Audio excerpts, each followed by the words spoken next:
저는 요즘 새벽 한 2-3시가 되면 저절로 눈이 떠지는 것 같아요. 그리고 이제 그 다음부터는 잠을 잘 못 자죠. 그래서 뭐 어차피 잠도 잘 안 오고 그러니까 이제 기도도 하고 또 말씀도 묵상하기도 하고 또 공부도 하기도 하고 또 뭐 여러 가지 생각도 하기도 하고 그럽니다. 지금 우리가 겪고 있는 현실은 큰 위기임이 분명한 사실이죠. 하지만 또 새로운 어떤 기회들이 만들어지고 있는 것도 또한 사실입니다.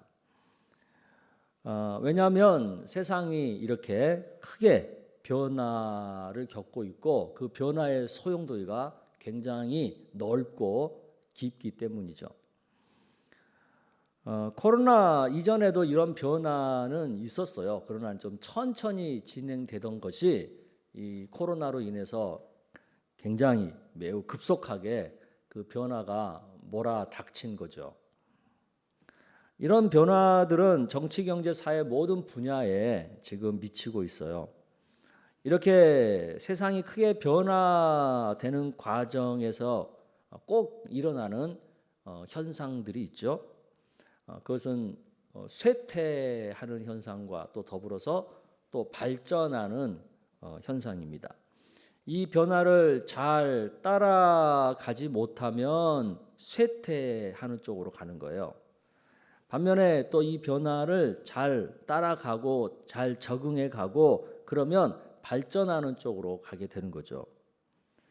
이런 쇠퇴와 변화의 현상은 한 개인뿐만 아니라 한 가정, 또 한 조직, 어떤 기업, 또 국가, 또 교회까지도 지금 영향을 미치고 있습니다. 그런데 이런 변화 속에서 우리가 꼭 기억할 것은 치열한 영적 전쟁 또한 지금 이 변화와 더불어서 진행되고 있다는 것을 우리는 알아야 합니다.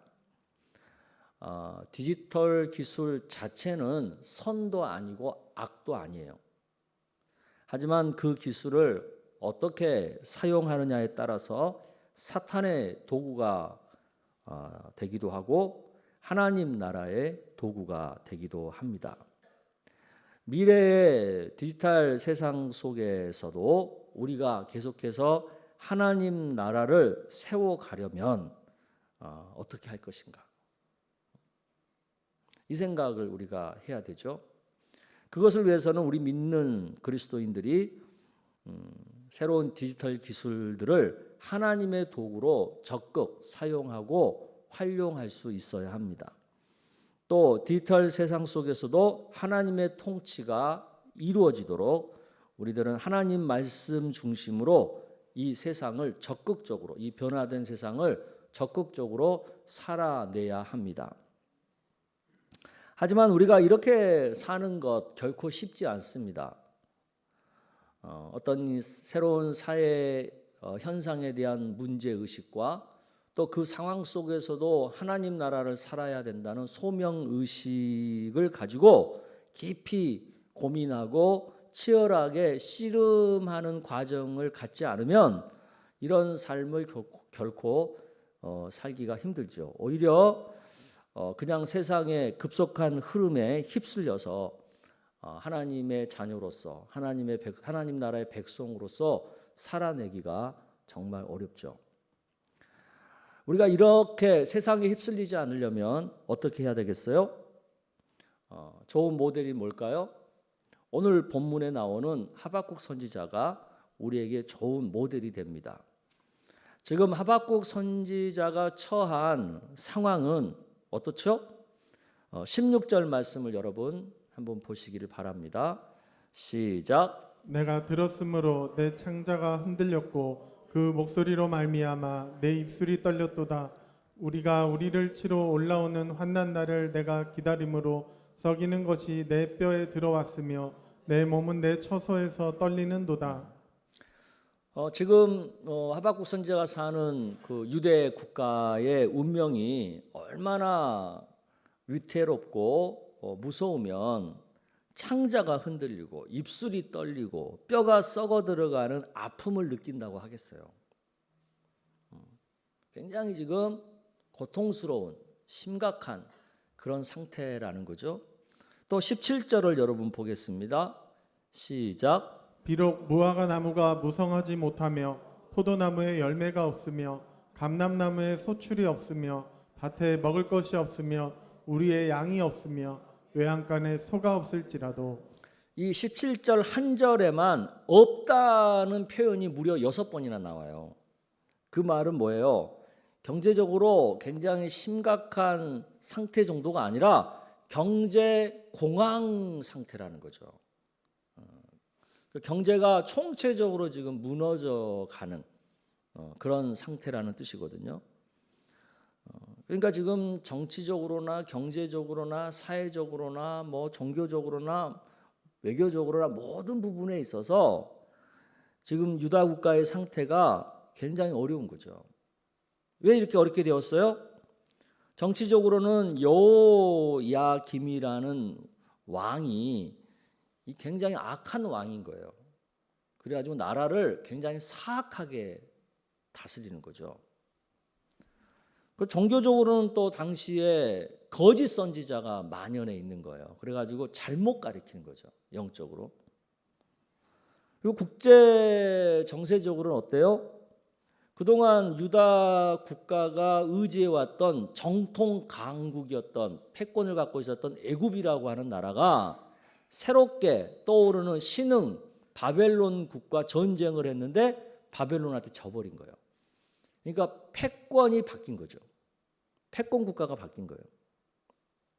그리고 사회적으로는 온갖 불의와 부패와 악이 만연한 거예요. 그래서 이 나라 상태가 위기 가운데 처하게 된 거죠. 온 국민들이 뼈아픈 시련을 겪어야만 하는 그런 상황에 놓여 있는 거죠.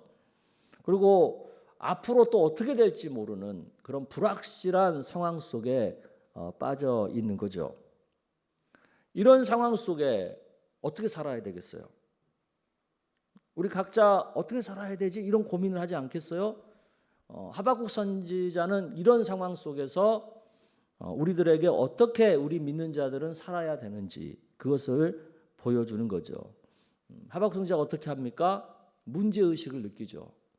이건 뭔가 문제가 있다.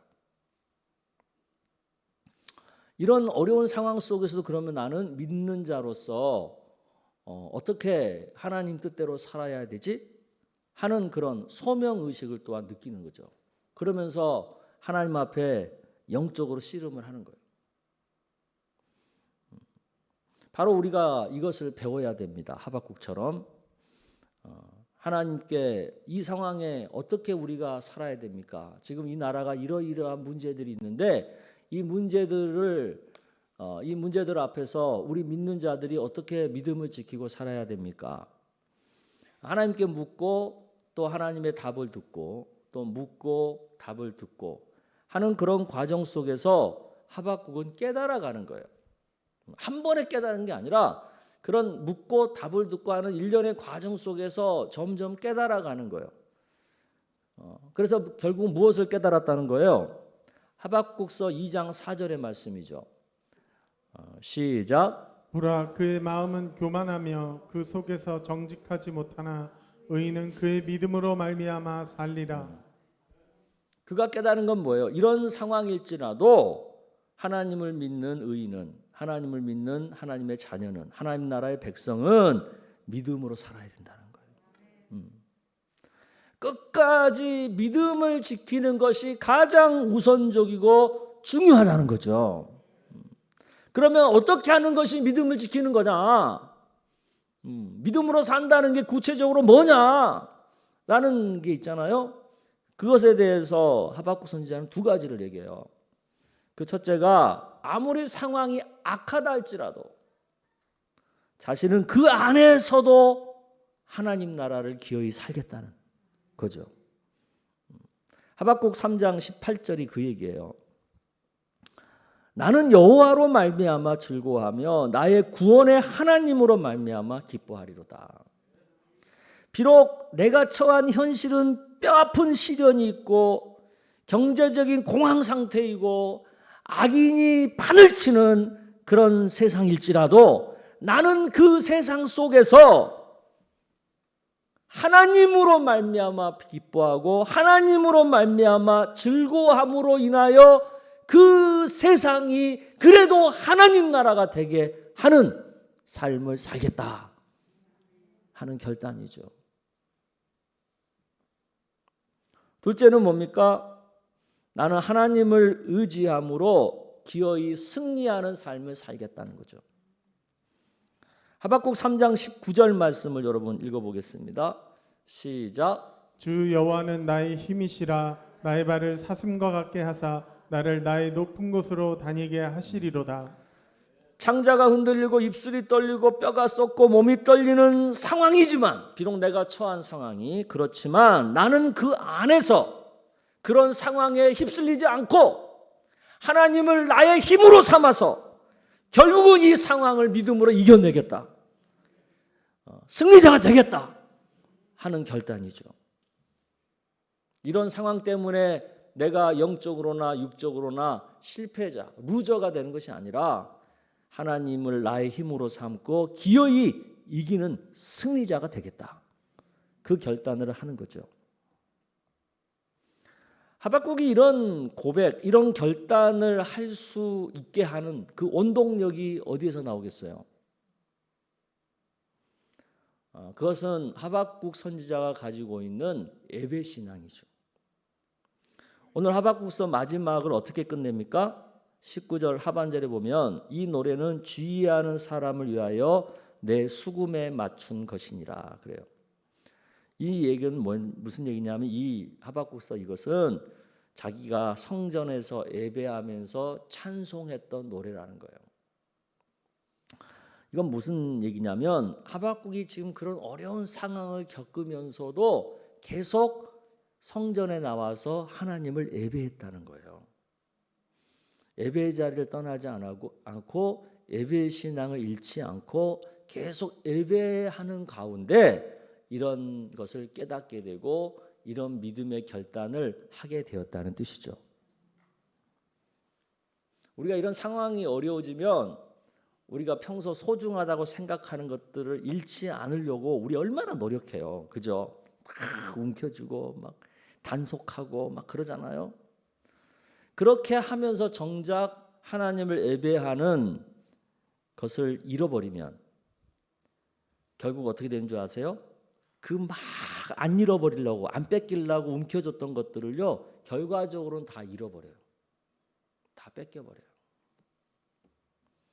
예배의 자리를 떠나는 순간, 예배를 내 삶 속에서 잃어버리는 순간 사실은 모든 것을 잃게 되는 거예요. 하지만 반대로 어떤 상황 때문에, 어떤 형편 때문에 내가 갖고 있었던 것을 잃어버릴 수 있어요.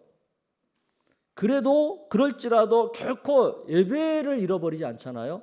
그러면 그 사람은 나중에 다시 그 다 모든 것을 회복하게 돼요. 아멘. D.L. 무디 목사님 이런 말을 했어요. 당신 자신을 믿어보라. 반드시 실망하게 될 것이다. 사람들을 믿어보라. 어느 날 죽거나 이별하게 될 것이다. 명예나 돈을 믿어보라. 어느 날 사라지게 될 것이다. 그러나 예수 그리스도를 믿어보라. 그러면 후회 없는 삶을 살 것이요 영원한 생명을 얻을 것이다. 그렇습니다. 지금처럼 시대가 급속하게 변화되고 있는 상황에서 우리가 우선할 것은 뭐냐면 철저히 예수 믿는 믿음으로 예배 신앙을 굳건히 하는 거예요. 교회에 모여서 예배를 하든 아니면 영상 앞에 나와서 예배를 하든 어떤 예배이든지 간에 그 예배가 하나님이 임재하시는 예배가 되도록 온 마음과 온 정성을 다하여 하나님께 예배하는 거예요. 아멘. 근데 이것을 소홀히 하고 그냥 우선 당장 상황이 안 좋으니까 당장 목구멍이 포도충이잖아요. 그러니까 그것 때문에 그걸 우선하면서 예배의 자리를 떠나가지고 그것을 우선하고 달려가잖아요. 그러면 내가 잘 살 것 같잖아. 근데 그렇지 않아요. 그 고난과 그 어려운 시간이 길어질 뿐이에요. 그럼에도 예배의 자리를 우선하고 하나님을 먼저 찾게 되잖아요. 그러면 그 어려운 시간이 짧아져요. 금방 회복이 된다고요. 우선순위를 분명하게 할 필요가 있습니다. 우리가 갑자기 영상 예배를 드리게 되면서 온 마음과 온 정성을 다해 예배한다고 하는 이 의식에 혼돈이 생겼어요. 교회에서 예배를 드릴 때는 예배당에서 예배를 하니까 이미 예배 환경이나 예배 분위기가 다 이렇게 준비가 되어 있잖아요. 그런데 가정에서 영상으로 예배를 드릴 때는 어때요? 이런 것들이 전혀 준비가 안 돼 있다고요. 막 뭐 청소도 하나도 안 돼 있고, 그다음에 방금 막 이렇게 드라마 보다가 또 뭐죠? 뭐 미스터 트롯 보다가 막 그렇게 어수선하게 막 웃고 떠들고 막 그러다가 이제 예배 시간 되니까 야야 빨리빨리 예배 틀어 막 그렇게 해가지고 예배를 받기 때문에 전혀 온 마음과 정성을 다해서 하나님께 집중해서 예배를 드릴 그 상황이 아닌 거예요. 그러니까 예배를 드리지만 예배자가 아니라 그냥 시청자인 거야. 그냥 구경꾼인 거예요. 그 예배는 하나님이 임재하지 않죠. 예배는 드렸는데 사실은 예배 드린 게 아니지. 그냥 예배를 구경하고 예배를 시청했을 뿐이죠. 그럼 우리가 이런 상황에서 어떻게 해야 바르게 예배를 할 수 있을까요? 우리의 몸과 우리의 마음이요 서로 연결되어 있어요. 서로 떨어져 있는 게 아니에요. 연결되어 있어서 몸의 자세가 바르지 않으면 마음의 태도 또한 바르지 않아요. 또 우리 뇌는 주변 환경과 분위기에 절대적으로 영향을 받아요. 그래서 영상 예배를 드릴 때는 제일 먼저 해야 될 일이 뭐냐면 우리 몸과 마음과 뇌를 경건 모드로 전환시켜야 돼요. 금방 드라마 보다가 예배 딱 드리잖아. 이 뇌가 전환이 안 돼. 경건 모드가 안 돼. 그냥 드라마 보는 구경꾼 모드로 갖고 있는 거예요. 이 경건 모드 전환이 중요해요. 그럼 어떻게 해야 경건 모드로 전환을 시키느냐? 먼저 우리 뇌가 예배 시간을 인식할 수 있도록 준비를 시켜줘야 해요. 그러려면 먼저 예배를 드리기 전에 예배 복장을 갖추고 속옷 차림으로 있다가도 예배 드릴 때가 됐으면 이제 옷을 갖춰 입고 그리고 예배 장소를 준비하고 막 진짜 우리 다 알잖아. 평상시 어떻게 사는지. 그렇게 막 너절하게 살다가도 예배 드릴 때는 좀 치우고 그리고 예배상도 갖다 놓고 또 강아지도 못 돌아다니게 여기다 넣어놓고 그리고 뭐 다른 그 잡음 소리 안 들리게끔 예배 분위기도 갖춰놓고 그렇게 준비하는 과정 속에서 우리 뇌가 경건 모드로 전환이 되는 거예요. 예배를 드려야 된다는 의식으로 전환이 되는 거예요. 그러니까 이 준비의 시간이 꼭 필요한 겁니다. 그다음에 두 번째는 우리 몸을 예배를 드릴 때 우리 몸을 바짝 세워서 앞으로 이렇게 몸을 앞으로 당겨줘야 돼요.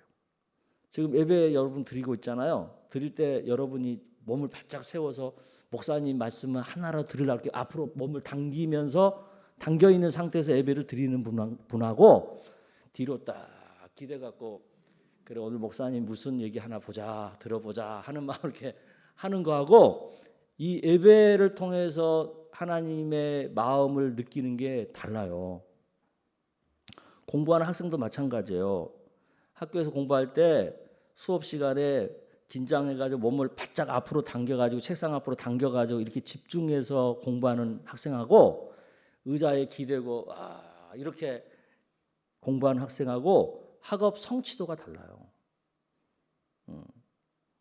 자, 우리 영상 앞에 계시는 분들 몸을 세워서 앞으로 좀 당겨주세요. 지금 이 되게 중요해요.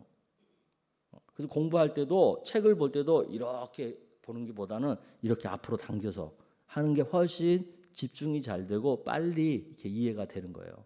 왜냐하면 뇌가 영향을 받는 거예요. 그거에. 그 다음에 세 번째는 예배 시간에 다른 일을 하거나 돌아다니면 안 돼요. 지금 여기 교회 모여서 예배하시는 분들도 이 시간에 막 자꾸 스마트폰 보고 막 딴 생각하고 그러면 예배에 집중이 안 되잖아요. 그런 것처럼 영상으로 예배 드리신 분들은 거기다가 더해서 어떻게 하냐면 이제 막 돌아다닙니다. 예배 시간에.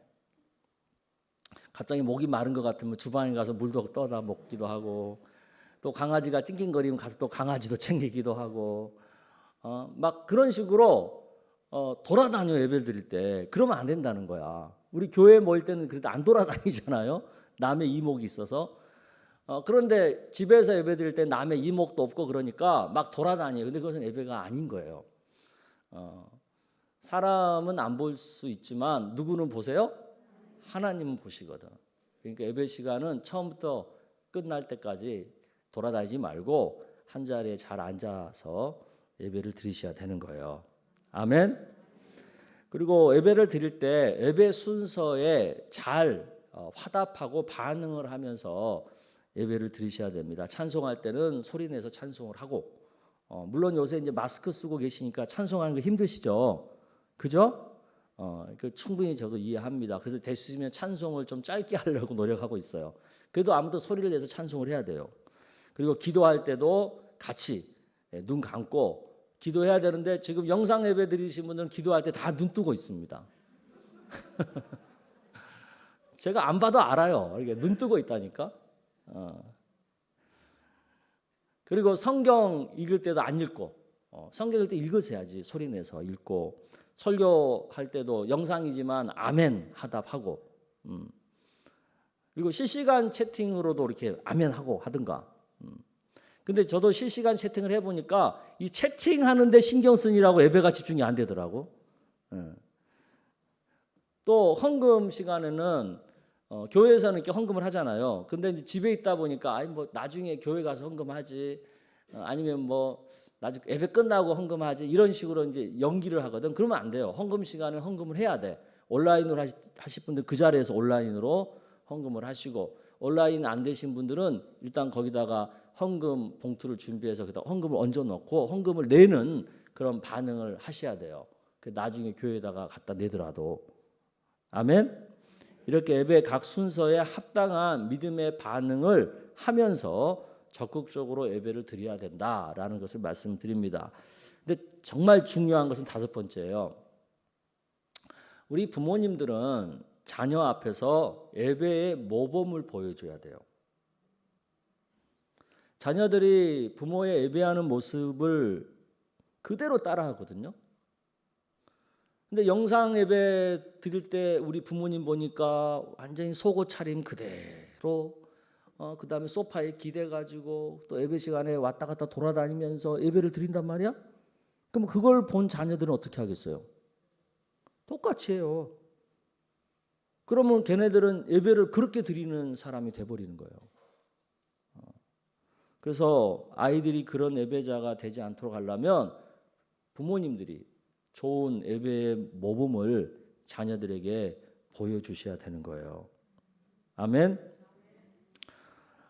성도는 기본적으로 자신의 삶 속에서 세 가지 예배가 있어야 돼요. 세 가지 예배. 첫째는 하나님과 1대1로 예배하는 개인 예배가 있어야 돼요. 이것은 우리 교회에서는 예배와 선교로 말씀 묵상하는 것을 가리키죠. 개인 예배가 있어야 되고요. 두 번째는 가족과 함께 하는 매일은 못하더라도 일주일에 한 번이라도 하는 그런 가정 예배가 있어야 돼요.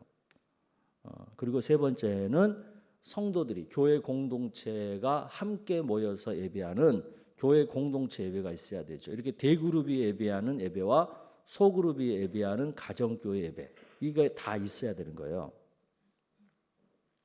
이 세 가지 예배가 우리의 삶 속에서 계속 드려질 때 그때 비로소 예배 신앙이 온전한 겁니다. 이 세 가지 중에서 하나라도 결여가 되면 예배 신앙이 아직 부족한 거예요. 하나가. 그런 것들을 기억하시고 온전한 예배 신앙을 가질 수 있도록 집중해 주시기를 부탁을 드립니다. 성경을 보면 예배의 방식은, 예배 드리는 방법은 시대에 따라서 바뀌었어요. 하지만 그 예배하는 마음은 전혀 안 바뀌었어요. 신령과 진정으로 예배하는 마음은 안 바뀌었다고요. 하나님 말씀을 전달하는 방식도 시대에 따라서 계속 변화가 되어 왔어요. 하지만 그 말씀을 듣는 우리의 심령은 안 바뀌었어요. 찬양도 마찬가지죠. 찬양하는 방법은 바뀌었어요. 계속. 사용하는 악기도 계속 바뀌고. 하지만 그 찬양하는 마음은 안 바뀌었어요. 이것은 무엇을 의미합니까? 변화되지 않아야 되는 것이 있고 변화돼도 되는 것이 있다는 거죠. 그죠? 변화되지 말아야 할 것은 어떻게 해야 돼요? 아무리 상황이 바뀌어도 변화되지 않도록 우리가 노력해야 되는 거죠. 그러나 변화해도 되는 것들에 대해서는 상황에 따라서 적절하게 변화할 줄 알아야 된다는 거죠. 아멘? 근데 우리는 어때요? 변화해도 될 것들인데 그것을 변화하지 않으려고 굉장히 몸부림치는 경우가 있고, 또 반면에 이건 변화해서는 안 되는 건데 그것에 대해서는, 그 본질적인 거에 대해서 너무 소홀히 하는 그런 부분이 있는 거죠. 지금 우리는 정말 세계적으로 또 총체적으로 모든 분야가 변화하는 그런 변화의 소용돌이에 지금 들어와 있어요. 우리들이. 이럴 때일수록 우리가 지혜롭게 변화해도 되는 것과 절대 변화하지 말아야 될 것, 이것을 잘 분별해서 변화해도 되는 것에 대해서는 과감하게 빠르게 그 변화를 수용해야 되고, 변화하면 안 될 것은 어떤 경우에도 또 고수해내는 그런 용기가 우리에게 필요하죠. 아멘. 세상의 풍조와 유행, 기술은 계속 변합니다. 그러나 이런 변화들 속에서도 하나님 말씀을 우선하는 하나님 나라를 살아야 되는 삶은 결코 변해서는 안 되는 거예요. 상황은 항상 변합니다. 하지만 아무리 그 상황이 변해도 어떤 상황 속에서도 하나님을 예배하는 것은 변해서는 안 되는 거예요. 제가 지금 밤잠을 못 자고 고민하고 씨름하는 게 뭐겠어요?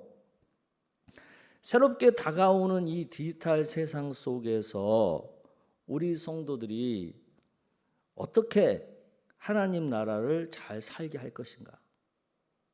어떤 상황 속에서도 하나님이 기뻐하는 예배를 온전하게 잘 드리게 할 것인가? 그러니까 변해서는 안 될 부분들에 대해서 변치 않도록 어떻게 이끌 것인가? 또 한편으로는 변해야 되는, 우리가 빨리 이 상황에 적응해야 되는 것에 대해서 우리 성도들이 어떻게 해야 빨리 적응하게 할 것인가 하는 이런 부분들에 대한 고민이 많고 생각이 많은 거죠. 왜 제가 이것에 대해서 고민을 하고 생각을 하겠어요? 왜냐하면 이것을 잘해야 우리 성도들이 세상 속에서 새롭게 바뀌는 이 변화 속에서 루저가 되지 않고 위너가 될 수 있기 때문이죠. 우리가 근데 이것에 실패해 버리잖아요. 그러면 나도 모르게 영과 육이 모두가 다 쇠퇴하는 루저의 길로 가는 거예요. 저는 정말 우리 교회 성도님들은 단 한 명도 루저가 되지 않고 다 위너가 되기를 소망하고 또 그것을 위해서 기도하고 있습니다. 저는 그런 마음에서 우리 성도님들에게 간곡하게 부탁을 드립니다. 오늘 본문의 하박국 선지자처럼 우리들도 이 상황 속에서 영적 씨름을 해야 해요. 어떻게 해야 내가 이 바뀌는 상황 속에 잘 적응하면서도 하나님 나라를 잘 살아갈 수 있을까? 하나님께 예배를 잘 드릴 수 있을까? 그것을 고민하고 또 이 변화되는 세상 속에서 내가 어떻게 새로운 기술과 새로운 변화를 잘 적응해 갈 수 있을까 하는 부분에 대한 깊은 고민, 생각, 그리고 노력들, 계획들을 세우셔야 되는 거예요. 아멘. 지금부터 앞으로 1년이 너무 중요해요. 이것은 제 생각뿐만 아니라 모든 전문가들의 공통적인 생각이에요. 기업이든 개인이든 국가든 교회도 마찬가지고 가정도 마찬가지고 앞으로 1년 너무 중요해요. 이 기간 동안 우리는 정신 바짝 차려서 새롭게 변화되는 이 디지털 세상을 살아갈 수 있는 능력을 갖춰야 돼요. 새로운 기술 배워야 된다면 배워야 되고요. 이 상황 속에서 내 생업과 내 재산을 안 잃어버리도록 잘 지켜내야 돼요. 또 막 이제 앞으로 새로운 어떤 기회들이 막 만들어질 텐데 그 기회를 붙잡을 수 있는 능력을 갖춰야 돼요. 무엇보다도 이 위기 상황 속에서 내 마음이 다치거나 무너져 내리지 않도록 우리 마음 관리를 잘해야 돼요. 그것을 잘하려면 어떻게 해야 되느냐? 믿음으로 살아야 되는 거예요. 믿음으로 살아야 되는 거예요. 믿음으로 살지 않고 그냥 내 노력으로 내 의지로 살려고 하면 안 돼요. 왜? 지금 세상이 어떻게 바뀔지를 몰라. 내가 아무리 고민하고 내 인간적으로 노력한다고 해도요, 뜻대로 안 돼요. 믿음으로 살아야 하나님이 은혜로 내 삶을 지켜주시는 겁니다. 근데 이 믿음으로 내가 끝까지 이 상황을 살아내게 하는 힘이 어디서 나와요? 하나님을 예배하는 삶에서 나오는 겁니다.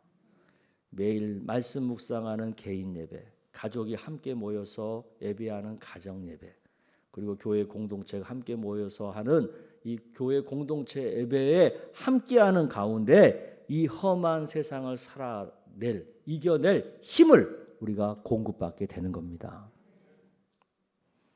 이 코로나로 인해서 우리가 많은 것을 잃을 수 있어요. 이미 지금 잃어가고 있는 사람들도 있고. 그런데 그럴지라도 우리가 하나님을 예배하는 삶을 계속 살잖아요. 그럼 하나님께서 다시 회복시켜 주시고 다시 풍성하게 채워 주십니다. 아멘. 이것을 믿으시고 온 마음과 온 정성을 다해서 하나님을 예배하는 신앙생활에 우선하고 집중하시기를 축복합니다. 비록 없을지라도 또 없어질지라도 나는 계속 하나님을 예배하리라 하는 이 믿음을 가지고 이 상황을 버텨내시기를 바랍니다. 거기에 살 길이 있고 거기에 회복의 길이 있어요. 아멘. 그래서 어떤 경우에도 믿음으로 하나님을 예배하는 그냥 예배 구경꾼이 아닌 진짜 신령과 진정으로 온 마음을 다해서 예배하는 그런 예배자의 삶을 살아내시기를 주의 이름으로 축원합니다.